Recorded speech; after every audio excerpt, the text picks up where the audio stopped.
আসসালামু আলাইকুম। শুক্রবার আমাদের আজকেও গাড়ি লোড হচ্ছে ইনশাল্লাহ। এগুলো মাল আমরা দিচ্ছি পাইকারি। আমাদের দোকান খেজুরতলা হাসপাতাল রোড, শেরপুর, বগুড়া, মায়ের দোয়া ফার্নিচার, এমডিএফ ফার্নিচার মানে সেরা ফার্নিচার।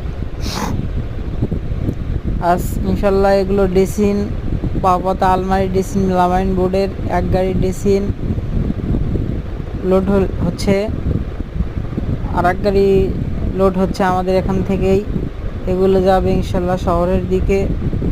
যেনাদের ফার্নিচার পাইকারি এবং খুচরা নিতে চান যোগাযোগ করবেন ইনশাল্লাহ। আমাদের নিজস্ব গাড়ি আছে, নিচে নাম্বার দেওয়া আছে, এই নাম্বারে যোগাযোগ করবেন ইনশাল্লাহ।